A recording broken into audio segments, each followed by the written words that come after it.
Sejam bem-vindos a mais uma aula de eletrônica digital. E o objetivo da aula de hoje é aprender como analisar a condição don't care. A gente ainda está falando de mapa de Carnot e essa é uma condição que está presente na análise do mapa de Carnot, certo? Então, don't care vem do inglês não importa, certo? Don't care não importa, certo? De onde vem isso, né? Nessas situações onde acontece essa condição don't care, a saída não é especificada. Ela não necessariamente é 0 ou 1, certo? Em vez disso, a gente coloca um X, tá? Dizendo que a saída é um X, a saída é uma incógnita, tanto faz, certo? Don't care aí, tanto faz. Tanto faz se é 0 ou se é 1, por isso a gente coloca um X. Então, como é que funciona o don't care? O projetista do circuito está livre para considerar 0 ou 1, para qualquer condição, don't care. Na hora de projetar, o don't care ajuda bastante, porque quando a gente vai construir um mapa de Carnot, a gente escolhe se esse X vai se transformar em um 1 ou se esse X vai se transformar em um 0. É o que diz aqui agora. De forma a gerar um melhor agrupamento no mapa K, certo? E com isso gerar uma expressão de saída mais simples, certo? Então, na hora de agrupar, o X vai ajudar a gente, certo? Como assim? A gente tem um exemplozinho aí. Essa aqui é a tabela verdade que tem lá na apostila, tá? A gente tem aqui apenas 3 variáveis, certo? Então, para essas 3 condições aqui, a saída tem que ser 1. Para essas outras 3 condições, a saída tem que ser 0. E para essas 2 condições, não importa, certo? Não importa para o projeto se é 0 ou se é 1. Essas condições aí são irrelevantes, certo? Então, na hora de preencher o mapa K, vocês veem que vão ficar 2x aqui, 2x aqui, tá? Então, como é que esse x vai ajudar? O que é que a gente tem que fazer aqui no mapa K para simplificar? Agrupar o maior número de 1s adjacentes possível. Então, você vê aqui que ele agrupou um quarteto, certo? Então, esse x que estava aqui se transformou no 1 para juntar um quarteto, porque se não tivesse um x aqui, se fosse um 0, a gente ia ter que usar um par aqui e outro par aqui. Ou seja, a gente ia ter 2 grupos. Se a gente colocar esse x como 1, a gente tem um grupo só. Lembra que tem que fazer o menor número de grupos possível? Então, a gente tem um grupo só. E esse outro x aqui, se ele se transformasse no 1, a gente ia ter que formar outro grupo também para esse 1. Então, como ele pode ser 1 e pode ser 0, a gente transforma ele no 0 e fica supimpa aqui com apenas um grupo, que é um quarteto, certo? E aí a expressão de saída, ó, z igual a A, tá? Ótimo, expressão de saída aí, ótimo, um circuito simples, certo? Então, vamos a um exemplo de projeto. Então, presta bem atenção, se não entender, volta. Vocês que estão assistindo na velocidade de 2x no YouTube, se não entender, volta a velocidade para 1x também, certo? Para acompanhar. Então, vamos lá. Tá aí o problema que a gente tem. Vamos projetar um circuito lógico que controla uma porta de um elevador em um prédio de 3 andares, tá? Então, a gente tem 3 andares. 1, 2, 3. O circuito tem 4 entradas, certo? Tá aqui o circuito, ó. Ele tem 4 entradas. M, F1, F2 e F3. Então, M é um sinal, certo? Que indica quando o elevador está se movimentando. Então, se o elevador está se movimentando, M é igual a 1. Se ele está parado, M é igual a 0, certo? Então, só tem essas 2 condições. O elevador sempre, né, ou está parado ou está se movimentando. Então, o M é quem indica isso aí, tá? F1, F2 e F3 são os sinais indicadores dos andares, certo?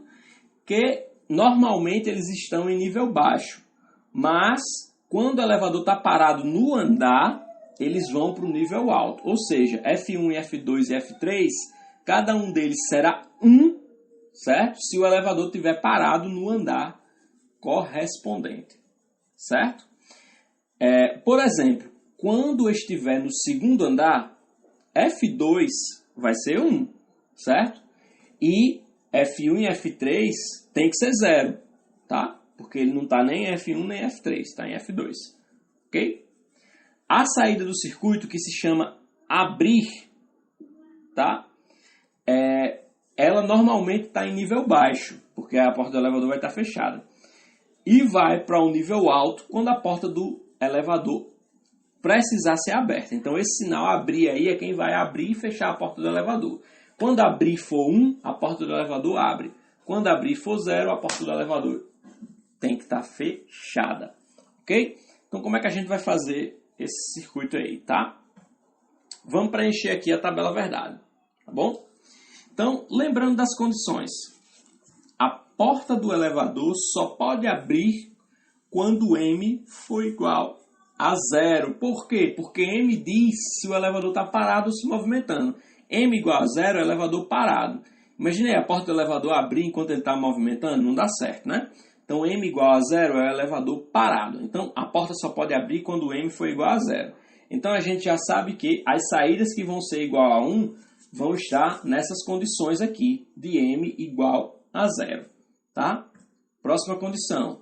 O elevador só pode abrir quando estiver parado em um dos andares, certo? Então, se ele estiver parado no andar número 1, é essa saída aqui correspondente, certo? Ó, F1 é igual a 1, F2 igual a 0 e F3 igual a 0, tá? Ele não pode estar em dois andares ao mesmo tempo. Então, quando ele está no andar 1, certo? A porta deve abrir. Então, a saída é 1, certo?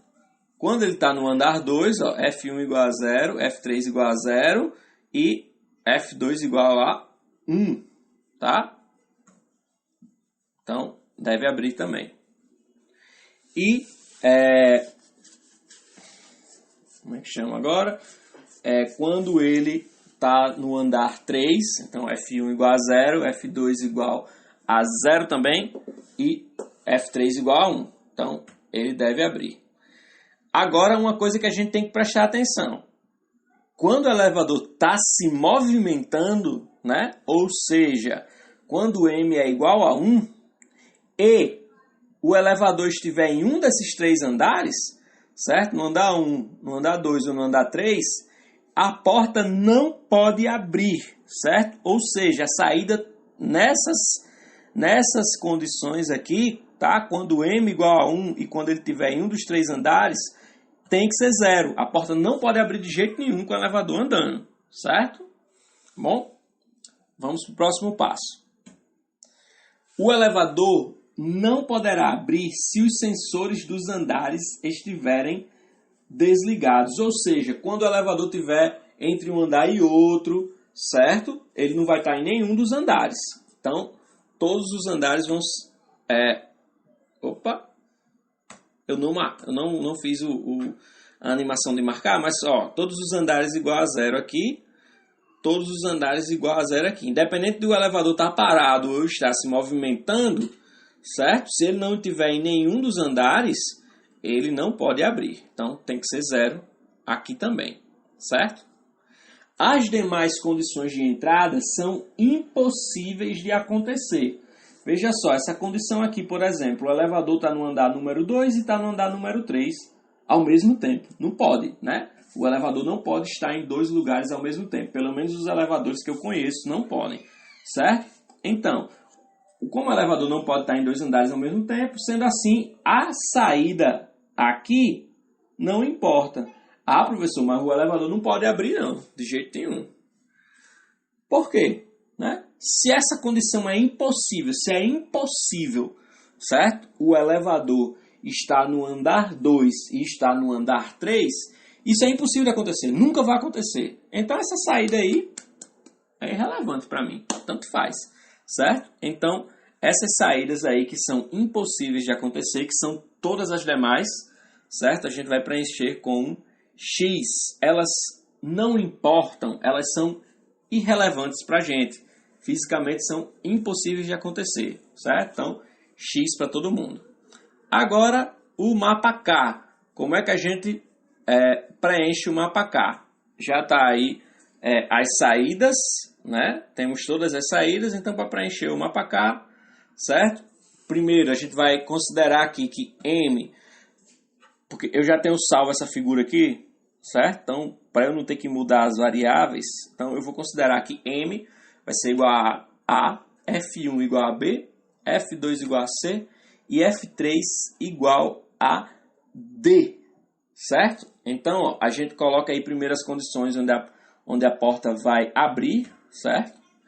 Né? Se vocês voltarem lá, vocês vão ver que essas são os correspondentes lá na tabela verdade. Depois a gente coloca as condições onde a porta não pode abrir de jeito nenhum, tem que ficar fechada, são os zeros.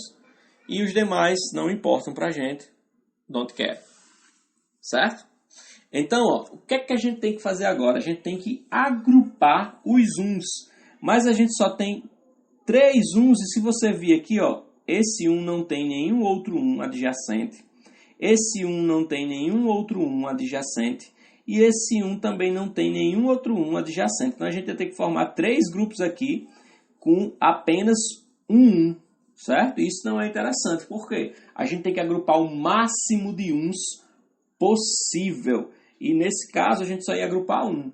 Então, por sorte, a gente tem o don't care aí, que a gente pode, né, transformar ele em 1 ou em 0. Então, ó, se a gente vir aqui, ó, aqui a gente consegue agrupar 4 uns, aqui a gente consegue agrupar 4 uns, e aqui a gente consegue agrupar 4 uns. Então, todos os uns aí estão agrupados, certo? Professor, e os x que sobraram, o que é que a gente faz com ele? Não tem que agrupar? Não, a gente transforma esses x que sobraram em zeros, tá? Os x que sobraram agora são zeros, não precisam ser agrupados. E os x que foram agrupados se transformaram em uns, certo? E daqui a gente faz a nossa simplificação, tá? Então, ó, a gente tem aí para o primeiro, né? Só quem não muda é A barrado B. Para o segundo, só quem não vai mudar é A barrado e D. E para o terceiro, que não vai mudar é A barrado e C, tá? Então, a gente tem aqui A barrado B, mais A barrado D, mais A barrado C. Colocando esse A barrado em evidência, a gente fica com A barrado mais, né, A barrado vezes B mais C mais D. Agora, substituindo aqui, ó, né, pelas entradas originais, né, que a gente trocou. Então, ó, no final a expressão de saída vai ficar aí, abrir, né, vai ser igual ao M barrado, né, vezes o F1 mais o F2 mais o F3. E aí a gente constrói o circuito lógico como vocês já sabem construir. Ok, pessoal?